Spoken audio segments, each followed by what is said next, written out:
नमस्कार, मैं हूं राघवेंद्र सिंह। सैनिक वेलफेयर एसोसिएशन जालौन चैनल में आप सभी सैनिक परिवारों का हार्दिक स्वागत करता हूं। दोस्तों, आज के वीडियो के माध्यम से इम्पोर्टेंट इन्फॉर्मेशन लेके आया हूं। आज के वीडियो में मैं चर्चा करूंगा पे लेवल की। जो भी रक्षा पेंशनर्स हैं या सर्विंग सोल्जर्स हैं, रैंक के आधार पर उनका पे लेवल कितना होना चाहिए। इसके अलावा जो भी सैनिक भाई कमेंट सेक्शन के माध्यम से प्रश्न करते हैं पेंशन के संबंध में या अपने किसी अन्य बेनिफिट को लेकर के, उनके भी जवाब आज के वीडियो के माध्यम से देने वाला हूं। साथ में मैं आप लोगों को बता दूं, क्वेश्चन वीक स्टार्ट हो चुका है। क्वेश्चन वीक हर महीने के आखिरी सप्ताह में मैं इस क्वेश्चन वीक के माध्यम से आप सभी रक्षा पेंशनर्स के प्रश्नों का जवाब, जो कॉमन प्रश्न होते हैं उन प्रश्नों के जवाब वीडियो के माध्यम से देता हूं और छोटे मोटे प्रश्नों का जवाब वहीं पर कमेंट सेक्शन के माध्यम से दे देता हूं।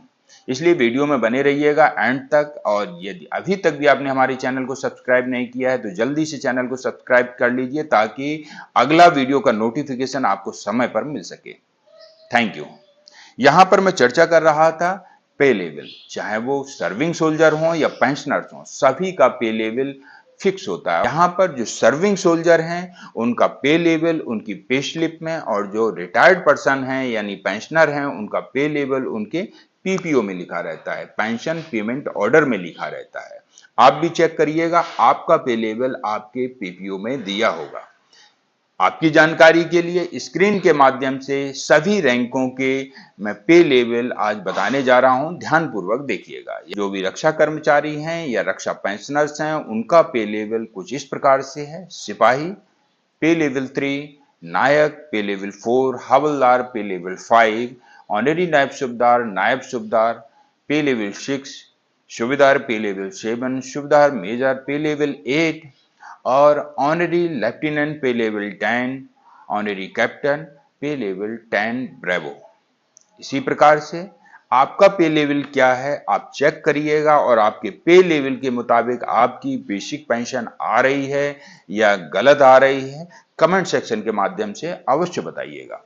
दोस्तों, यहां पर मैंने चर्चा की पे लेवल के बारे में। पे लेवल आपको पता होना चाहिए क्योंकि इसकी जरूरत आपको हर समय पड़ने वाली है, चाहे आप कोई फॉर्म भर रहे हो या फिर अपनी पेंशन को कैलकुलेट कर रहे हो। इसलिए पे लेवल का जानना बहुत ही जरूरी है। अब मैं आप लोगों के बीच चर्चा करूंगा उन प्रश्नों के बारे में जो आप लोगों ने कमेंट सेक्शन के माध्यम से मुझसे पूछे हैं। पहला प्रश्न आया है अमरपाल सिंह जी की आईडी से, लिख रहे हैं, श्रीमान मुझे अभी तक स्पर्श का पीपीओ नहीं मिला है। देखिए, बहुत सारे रक्षा पेंशनर ऐसे हैं जो सोचते हैं कि उनको घर बैठे बाई डाक स्पर्श का पीपीओ मिलेगा, तो ऐसा बिल्कुल भी नहीं है। आजकल ऑनलाइन पोर्टल स्पर्श पोर्टल पर आप यूजर आईडी और पासवर्ड के जरिए लॉगिन करिएगा और वहां से अपना पीपीओ घर बैठे ही डाउनलोड कर सकते हैं। ऐसा मत सोचिए कि आपको पीपीओ बाई डाक आपके घर पर रिसीव होगा, बिल्कुल नहीं होने वाला है। और साल भी इंतजार करेंगे तो भी आपको ये बाई डाक रिसीव नहीं होगा, क्योंकि ऑनलाइन पोर्टल इसीलिए लाया गया है कि आप घर बैठ करके ही अपनी पेंशन स्लिप और पीपीओ को डाउनलोड कर लें। जब जब ओआरओपी आता है तब तब ये पीपीओ चेंज होते हैं, और जब जब पे कमीशन आता है तब तब हमारे पीपीओ चेंज होते हैं। इसके अलावा कुछ एक कारण ये भी हैं कि हमारे पेंशनर्स को ये पता नहीं चल पाता है कि उनका माइग्रेशन स्पर्श में हुआ है या नहीं हुआ है। जब यही पता नहीं चलेगा तो यूजर आईडी और पासवर्ड कैसे बनाएंगे। जब यूजर आईडी पासवर्ड नहीं होगा तो पीपीओ कैसे निकालेंगे। तो आपको इसके लिए एक स्पर्श पोर्टल को गूगल पर स्पर्श लिख करके सर्च करें, वहां पर माइग्रेशन स्टेटस का एक विंडो ओपन होगा। उस पर क्लिक करने के बाद में आप वहां पर कुछ डिटेल मांगी जाएगी, जैसे कि bank account number, army number. यदि वहां पर डाल करके कैप्चा कोड डालकर आप सर्च करेंगे तो उसमें आपको दिखा देगा कि आपका माइग्रेशन स्पर्श में हुआ या नहीं हुआ। यदि हुआ है तो आप वहां से अपना पीपीओ नंबर नोट कर लीजिएगा। इसी पीपीओ नंबर की सहायता से आप यूजर नेम और पासवर्ड बना करके अपने स्पर्श पोर्टल को लॉगिन करके वहां से पीपीओ डाउनलोड कर सकते हैं। और यदि नहीं हुआ है तो कोई बात नहीं है, कुछ और दिनों तक इंतजार कर लीजिएगा, या फिर हमारे चैनल के माध्यम से अपने पेंशन कार्यालय को पत्र भिजवा सकते हैं, या स्वयं ही घर बैठे भी पत्र भिजवा सकते हैं। आपका माइग्रेशन स्पर्श में नहीं हुआ है, इसके संबंध में आप अपने पेंशन कार्यालय को पत्र भिजवाइएगा, शीघ्र ही आपका माइग्रेशन स्पर्श में हो जाएगा। अधिकतर रक्षा पेंशनर्स का माइग्रेशन स्पर्श में हो चुका है। अब अगला प्रश्न आया है, ये करुणाकरण पिल्लई जी की आईडी से प्रश्न आ रहा है। ये लिख रहे हैं, श्रीमान पुराने पेंशनर की डिस्चार्ज बुक में कुछ नहीं लिखा रहता था, स्पर्श आने के बाद पता चला नाम, डेट ऑफ बर्थ सब ठीक कि so you remember old pensioner welfare. देखिए, जो भी पुराने रक्षा पेंशनर्स थे उनकी डिस्चार्ज बुक में कुछ एक जानकारी मिस होती थी, नहीं दी जाती थी। जैसे कि यहाँ के फैमिली डिटेल के बारे में कुछ पेंशनर कहते हैं कि फैमिली डिटेल के बारे में कुछ नहीं लिखा रहता था, या फिर उनकी डेट ऑफ बर्थ नहीं लिखी रहती, या कोई अन्य जानकारी उनके डिस्चार्ज बुक में नहीं दी रहती थी।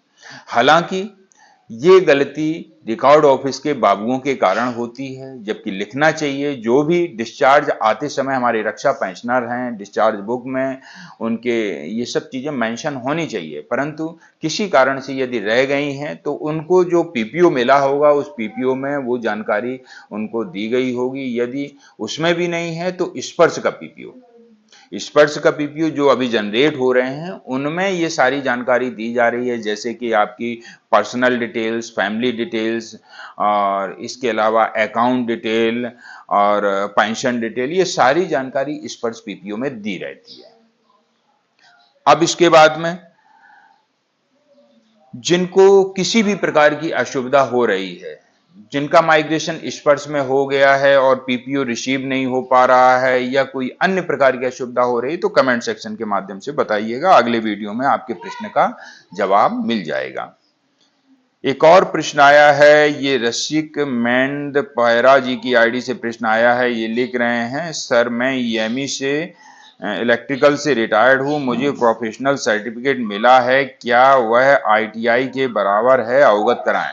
देखिए, आर्मी में आपका जो ट्रेड वर्क था उससे संबंधित आपको जो भी सर्टिफिकेट मिला है, निश्चित तौर पर वो सर्टिफिकेट कई जगहों पर मान्य किया जाता है, परंतु कुछ एक जगह यहाँ पर ऐसी होती हैं सिविल में कि जिस जगह पर अगर आईटीआई मांगा है तो आईटीआई का ही प्रमाण पत्र लगेगा, वो प्रमाण पत्र नहीं लगते हैं। फिर भी आप इसकी जानकारी कर लीजिएगा, क्या आईटीआई के बराबर उस प्रमाण पत्र को वरीयता दी गई है या नहीं दी गई है। इसके अलावा अगला प्रश्न आ रहा है, ये एनपी राय चमलिंग जी की आईडी से प्रश्न आ रहा है। लिख रहे हैं, सर मैं डीएससी से 2018 में 17 साल 7 महीना सर्विस करके आया हूं, मेरा पेंशन 20,738 है, मेरे साथ वालों का ज्यादा आ रहा है, 28,800 से अधिक आ रहा है। देखिए, 28,800 जिनका 17 साल सर्विस है उनका तो बेसिक 28,800 आ नहीं सकता है, परंतु फिर भी आ रहा है। तो क्यों आ रहा है मुझे नहीं पता है, विद डीए के हो सकता है कि आ रहा हो, यहाँ पर कुछ कम्यूटेशन उनका कट रहा हो माइनस प्लस करके, इसलिए आपको लग रहा है कि 28,800 आ रहा है। और आप लिख रहे हैं कि आपकी बेसिक पेंशन 20,738 है। यदि आपने 17 साल सर्विस किया है, आपको एमएसीपी हवलदार मिला है, तो कृपया स्पष्ट करिएगा कमेंट सेक्शन के माध्यम से। यहाँ पर 17 साल सर्विस करके एमएसीपी हवलदार से जो भी सैनिक भाई रिटायर्ड हैं उनका बेसिक 22,476 रुपए ओआरओपी में दिखाया गया है।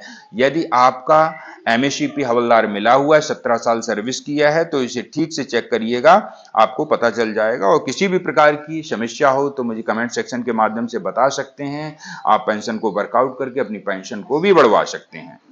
एक और प्रश्न है, ये सुनील रॉय जी की आईडी से आया है। ये लिख रहे हैं, एनपीएस टू ओपीएस में आया हूं, एनपीएस का पैसा मिला नहीं।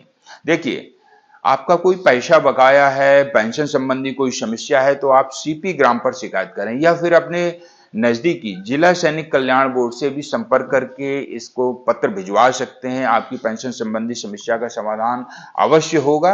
और यदि समाधान नहीं होता है तो हमारे चैनल से भी संपर्क करके आप अपनी समस्या का समाधान करवा सकते हैं। जैसा कि मैंने अपने वीडियो की शुरुआत में आप लोगों को बताया कि ये क्वेश्चन वीक स्टार्ट हो चुका है और क्वेश्चन वीक के माध्यम से आप सभी के प्रश्नों का जवाब मैं अगले वीडियो में या इसी क्वेश्चन वीक के अलग अलग वीडियो के माध्यम से देने वाला हूं। यदि आपका कोई प्रश्न है, किसी भी प्रकार का पेंशन संबंधी डाउट है, तो हमें कमेंट सेक्शन के माध्यम से बता सकते हैं। अगली जानकारी अगले वीडियो में लेकर के शीघ्र मिलूंगा। तब तक के लिए जय हिंद, जय भारत, धन्यवाद।